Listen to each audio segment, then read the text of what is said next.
This is how to create a box in Adobe Illustrator.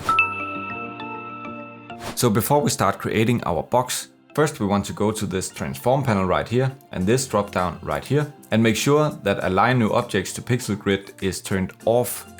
So if you have a check mark right here, you want to click one time. So now it is turned off. This will make sure that all our anchor points are snapping together just the way we want them to.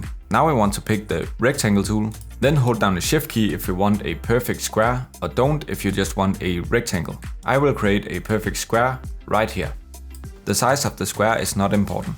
Now pick the selection tool, hold down the Alt key or the Option key on Mac to duplicate this square, then click and drag, and then also hold down the shift key so that we can duplicate it up in a 45-degree angle. Just pull it a little bit away, like so. The exact distance is up to you and how your box should look, but I will just pull it away just a tiny bit. Now right click this square, go to Arrange and Send to Back. And here we have the front and the back of the box. So to create the sides of the box, we want some lines at the corners right here.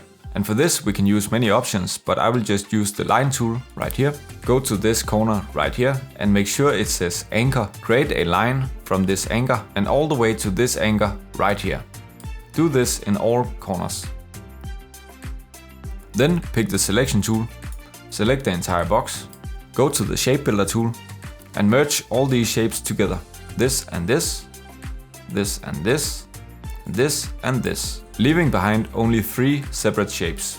Then pick the selection tool, pick the entire box again, and turn the shapes into a fill instead of a stroke.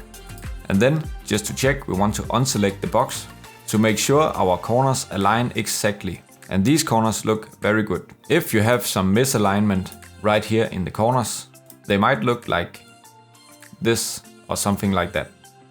And that will probably be because you haven't unselected this option right here. That bugs me really often. Now select a base color for your box, so select the entire box and select a color for the fill. Now to create the shadow and the highlights on the box, there's a few different ways. You could simply pick one of the sides, go to the fill and make this one a little bit lighter and make this one a little bit darker. And that will be one way to do it. You could also do it like this, where you select one of these shapes, then go to edit, go to copy, then go to edit again and paste in front, which means that you now have a shape on top of this original shape. And this one you will simply make white and turn down the opacity to 50%. Do the same thing for this one. So select it, edit, copy, edit, paste in front. But this time we want to make it black and turn this opacity down to 50% as well. And here we have our 3D box. Now if you want a shadow on the ground, you can select the top object right here. Hold down the Alt key or the Option key on Mac to duplicate it. Then drag it down while holding down Shift and place it down at the bottom right here. Then make the fill black. Go to the direct selection tool. Select these 2 anchors right here. This one and this one. And now you can simply drag it out like this until you like the shape of the shadow. Then right click, go to Arrange and click Send to Back. And here you have your shadow. Now you can watch this next video that YouTube recommends for you.